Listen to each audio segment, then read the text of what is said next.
we have long since passed the need to just measure the amount of carbon that's in the atmosphere. It is very clear that there's way more up there than there needs to be. And on the other side of that, our soils are depleting and getting worse than ever. If you remember the interview that I did several weeks ago with Aswin, where he was talking about the Save Soil movement, well, it's extremely important. And one company that is looking to combine the two of those things is Corigin Solutions. And you will hear today from Michael Wolk, who is the CEO of Corigin Solutions, that they are taking carbon from the atmosphere and putting it to good use to regenerate the soils. And they say regenerative farming is really just a euphemism for farmers making more money than ever before. So make sure you check out this entire interview to see exactly how Corigin Solutions is providing a 350% to 400% increase in profit for farmers.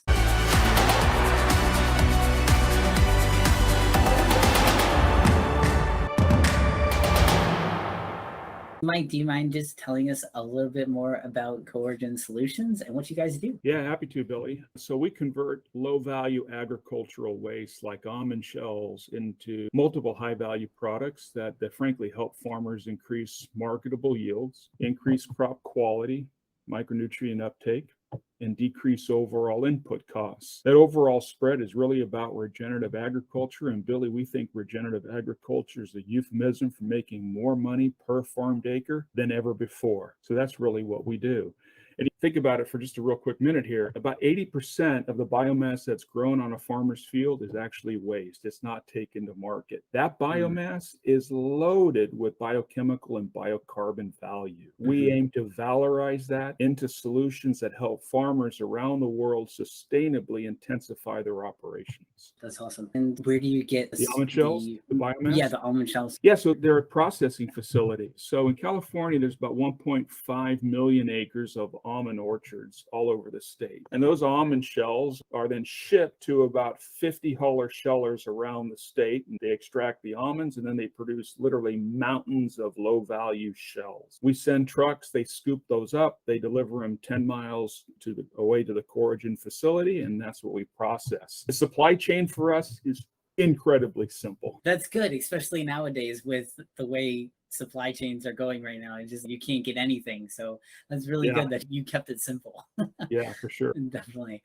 And so are you just using almond shells or do you use other biotic material as well? Right now, we're just using almond shells because there's about 875,000 tons of almond shells in California alone. That's a lot. But we get asked this question a lot. What about other feedstocks? So our platform is what we say feedstock agnostic. It can handle any plant or even animal manure potentially in the world. Nice. Very cool. And why did you decide to create Corigin Solutions? This is my third startup, right? So I'm a slow learner to that end or a glutton for punishment. I'm not sure. Maybe it's both. But I come from the world of scientific instruments and technology. And in my previous startup, I'm proud to say that company changed the way the world's scientists measure, understand, and report greenhouse gases. Everything from the well-mixed atmosphere to pinhole leaks and natural gas pipelines. And so when you sell instruments into that particular space, you begin to realize that instruments and artificial intelligence and algorithms, blah, blah, blah, all of that can inform you of a problem, tell you where it is and quantify it, but rarely does it solve the problem. Really, it's like having an MRI. It can tell you where the cancer is, how big it is, how close it is to other organs or whatever, but it doesn't go in and extract the tumor.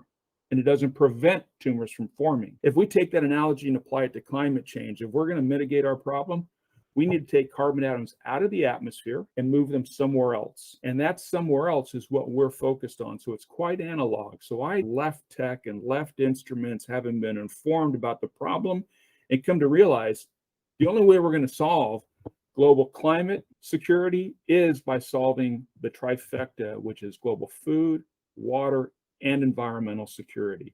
They're perfectly linked. And in fact, they're inextractable from each other. Definitely. And you're really focused on being able to provide not only taking that carbon from the atmosphere, but also providing the feed, the food with sustainable ways of growing food and continuing to increase our yields and increase production. That's exactly right. Let's think about the simple math, okay?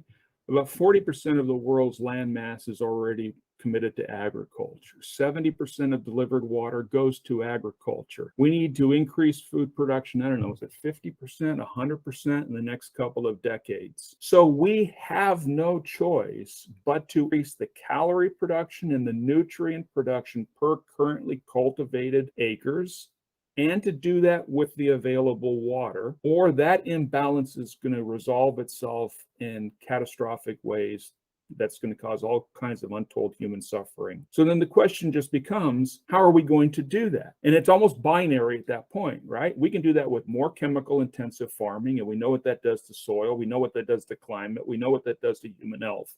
Or we got to find ways to do that with biology. Now, the hack that we have is that plants are really solar powered biochemical factories.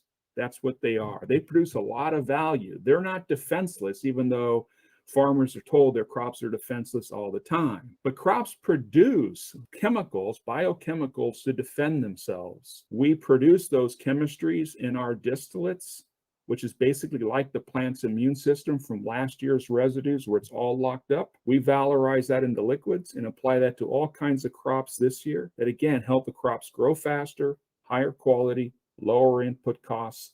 We think that's the ultimate in circularity and really helps usher in a legitimately regenerative ag movement, or at least we do our part for it. So let me explain the agronomy first, the plant physiology. Yeah. All farmer advisors, whether the pest control advisors or crop advisors, have one job in common, and that is to go and minimize stress on the farmer's crops, because stress comes at the expense of paid yields.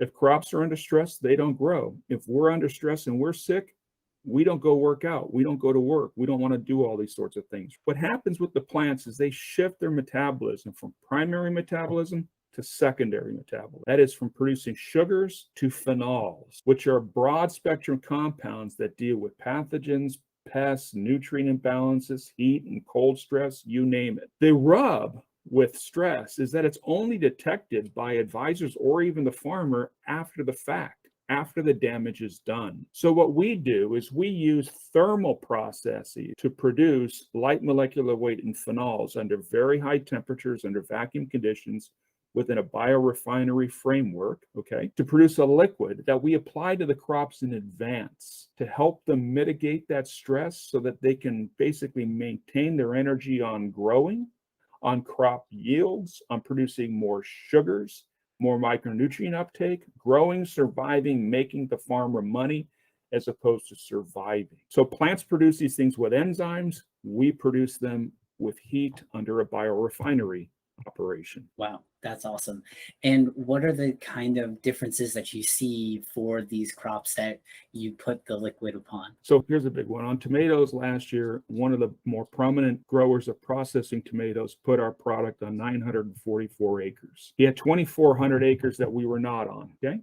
So it was 944 acres on about 20 different ranches, and we delivered him on average a 35.4% increase in paid ton, plus a $3 premium for ton, because he was also able to cut his nitrogen loads in half by 50%. Now that's extraordinary. So if you think if the average return on sales and net income is, let's say, between 7 and 10%, and we give you a 35% increase, that's a 350, almost a 400% increase in net profit. Now that farmer's going to 5,000 acres this year, and we're on all of his acres. That's awesome. That's awesome. That's really cool. Yeah. And do you see that with similar farmers? They're just finding they've started applying this liquid that you guys provide, and they're just seeing the yields consistent. We are. And when I first started this out, I thought we'd work on tomatoes and romaine, lettuce, and annual crops. We're also seeing tremendous response in permanent crops. We're going into citrus orchards that are decades old and being ripped out, and with 1.5 gallons of this material, literally resurrecting the orchard. We're in citrus, all the nut crops. We're in olives. We're in grapes. We're in 80 different crops, including rice, and getting great results across the board. Yeah. Yeah. That's awesome. That's One really of those cool. is one of those really pleasant surprises that you only learn by getting out there and doing trials with lots of farmers. Yeah, definitely.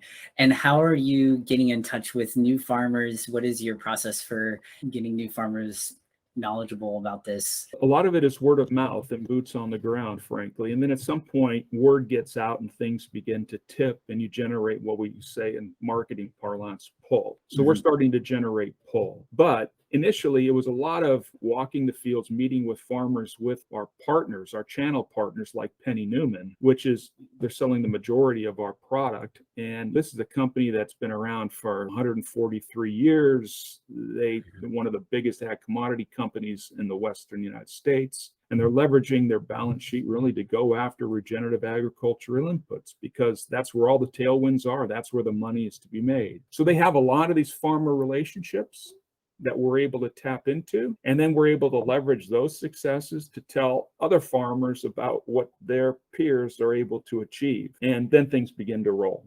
And that's the position we're in right now. That's awesome. When things just start to be able to snowball, that's a really good position to be in for sure. So I know you have 3 different products that you guys are selling up on your website, the biochar and the different fertilizers that you use. What has been the most popular for farmers to implement it on their fields? The easiest one for them to use is something that slides right into their existing practices. Their fields are either on drip or sprinkler or foliar.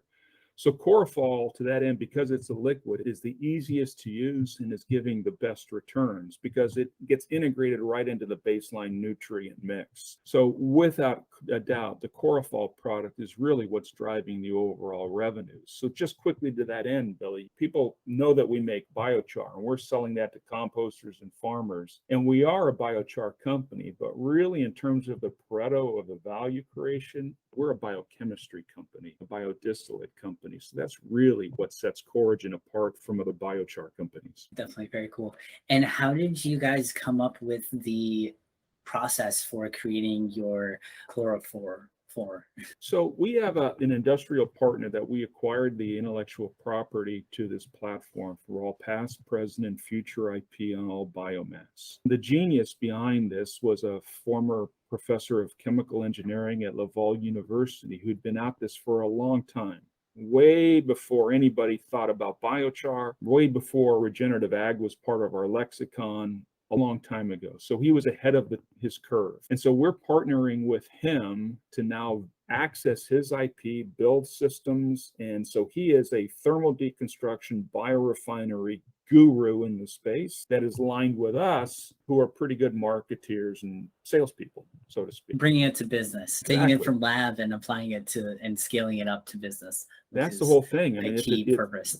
Agriculture and climate is a go home or go big or go home proposition for sure. Awesome. And I watched your TED Talk that you gave back in 2017. I thought it was really cool. And I recommend anybody who's listening to this to definitely go check it out. And I'll give a link in the show notes and the description and everything. But you also mentioned 3 of the biggest challenges for selling this product to farmers and out there in the world. How have you've been going on each of these things throughout the past 5 years since 2017? Thanks for that comment, first of all, Billy. Yeah, when definitely. You watch your own stuff, you always know what you could have done better. So I'm my critic on that, right? Yeah. But I basically talked about education, engineering, and economics. We had to educate the farmers out there about how this product can work. And that's going extraordinarily well, particularly with our partners like Penny Newman, who, as I said before, is our key distributor. Now, we're selling to farmers who manage about 750,000 acres of farmland on 80 different crops. So I feel like the message is getting out and the results are coming in and customers are buying again and converting to more acreage. So I think we're doing a pretty good job on the education. The engineering is done. So our plant in Merced is operating at a 0.5 ton of almond shells an hour, but we've built systems now that will run at 2 tons per hour and have systems capable of going to 6.5 tons per hour on the drawing board. So we don't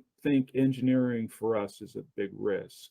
On the economic side, it's tied to education, right? Because we want to sell a lot of product. We want to build plants all around the world, but the economics are very compelling for us because we produce 76 product yield per ton of biomass, which is extraordinary in terms of the ability to produce free cash flow and margins, while at the same time being able to sell products to farmers that are very cheap. So the economics are really important. But I want to make one more comment on economics with regard to climate change and carbon removal. I think I made it earlier too. Carbon removal for us is a fascinating and emerging field, but we are unconstrained by carbon economics because we produce products almost like on a pure B2B play that provide really great returns for our customers. So that is at our core. We're a manufacturing company. We're selling to farmers, just selling widgets to company X. We're selling inputs to Farmer Jones. And that process in and of itself is carbon negative. So carbon economics and carbon revenue for us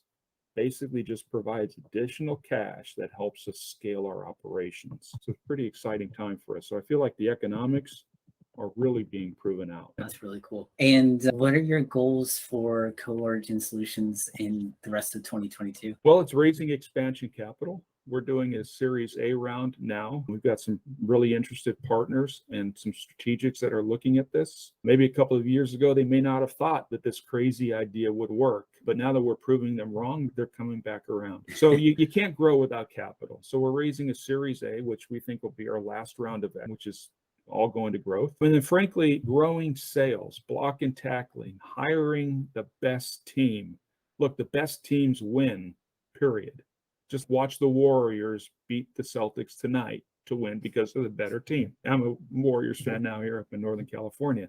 Best teams Nice. win. So it's raising capital, raising sales, raising the best team possible. Those are really my goals. Very cool. And I want to ask some kind of entrepreneurial facing questions for any of the ecopreneurs here in the audience too. So how did you go about having the ability to go on to the TED Talk and get the chance to speak to that audience? What kind of led to your being able to do that? Well, it was actually inbound. Students at my alma mater approached me. So I guess they basically Googled some of the things I may have said at various conferences, the World Economic Forum conference or whatever. And they thought, hey, this guy can speak. And so they called me and they said, look, we'd like you to do a TEDx talk. We don't know what you want to talk about. Come up with something. So I did. So it was all inbound. So I would just say my advice to getting noticed by the TED community or customers or investors or employees is blow your own horn. No one's going to blow it for you. Blow it loud, blow it really well, and hopefully others will listen. That's great. And then I also noticed when I was doing some research on your LinkedIn and on your webpage, there were some people who are very negative towards some of the work that you were doing. How do you take that with a grain of salt and then just know what you're doing is important and doing great work? Because a lot of them were just didn't understand exactly what you were doing. They were very just looking at it at face value and didn't actually dive into what you were doing. And so had no real idea. So how do you roll with those punches and just keep your head high? You got to let it just go past you. Running a startup is the hardest thing there is to do in business, and it's very time consuming. And so why waste any energy to educate trolls and negative Nellies, Billy? It just makes no sense. And maybe once upon a time, I might have punched back. That's what they want. They only want to fight, and they're ignorant. But almost universally, I find that these dumbest and most ignorant comments come from people who don't know the science and the technology and have never run a startup. If they come from a point of experience or they have actually a compelling point, maybe I'll respond. But otherwise, just take your negative comments and go away, because I got to keep my head down, my eyes forward, and run as fast as I can. Definitely. And you guys are killing it. You've got the thousands of acres of farmers that are working with you and using your products. So it's not like you're not doing anything good for this world. So that's great. Yeah. Awesome. Yeah, that's what we're trying to do. And the key to the Corigin model is, how do you create a business that can do really well and in and of itself do really good things? Yeah. And it's hard. It's great to be where we are at this moment, but it's really hard. Anybody that started a business knows that very well. Definitely. And I like to ask this question as well. What are you currently learning right now? I read science every night, okay? It's one of the things I do in the evening after I get done with businesses. I try to learn something new. So I'm focused on anything that has to do with regenerative agriculture, plant metabolism, soil microbiome, anything related to soil sequestration, etc. If you think about it, just not too long ago, nobody really gave a rip about soil. It's dirt. We walk on it, we step on it, we abuse it. But now that's shifted. So many of the world's scientists realize, wow, this stuff is insanely complex. It holds more carbon than all land plants and the atmosphere combined by 2x. And if we continue to destroy it, we're all screwed. And so this is space exploration back in the 50s and 60s. And yet that medium that we're exploring is right below our feet. And so I need to try and keep up as much as possible with the state of the science that's emerging to be hopefully as smart as the next guy. Yeah, so definitely. That's really what I'm constantly learning. That's really cool. Yeah, I had a member from Save Soil and the Isha Foundation on a couple of weeks ago on the podcast, and they were very passionate about that too, about how important the soil was and how much we need to take care of and need to regenerate the soil and how important that really is for our livelihood. And on top of that, they mentioned the carbon that it's holding and all sorts of stuff it's so important. And we just think of it as dirt, and it's not just dirt. It's so much more. Look, there are only the five major reservoirs, which is a technical term for carbon, are basically the atmosphere. We don't want to put more carbon into the atmosphere. That's bad. We've got the oceans. We don't want to put more carbon into the oceans. That acidifies the ocean. That's bad. There aren't enough land plants on Earth to solve the particular problem. Even if we double and triple all the trees and grasses and crops on Earth, that's not going to make much of a difference. Shoving the carbon deep underground is a great thing for climate mitigation, but doesn't solve for soil fertility, which is the last of the five major and the biggest potential reservoir of carbon. And remember, it's in the soil where we provide tremendous collinear value around food and water security. Because I don't think I'm a little older than you, Billy, you don't want to live in a world where we're going to clear out 80% of the world's land mass to feed the world, do you? And it's just, we're running out of room. Yeah. Plus, like, where are the solar panels going to go? Yeah, exactly. So if anyone wants to reach out to you and partner with you or hear more about what you do, how to support you, how can they get in touch with you? Best way is always email mike@corigin.co, not .com, but .co. You could pull me up in LinkedIn. I think I might be one of the only 2 or 3 Michael Wolks in all of LinkedIn universe, so it'd be pretty simple. Or through our website, which is corigin.co. Great. Thank you so much, Mike, for jumping on the show. I really appreciate it. It was really interesting to learn all about what you guys are doing at Corigin Solutions, and it was great to have you. Well, thanks, Billy. And if you enjoyed this interview with Michael Wolk and Corigin Solutions and hearing all about how they are helping farmers increase their crop yields and return and also remove carbon from the atmosphere at the same time, I invite you to check out this interview with Aswin. He is a volunteer with the Isha Foundation and the Save Soil movement, and we talk all about how important it is to save our soil.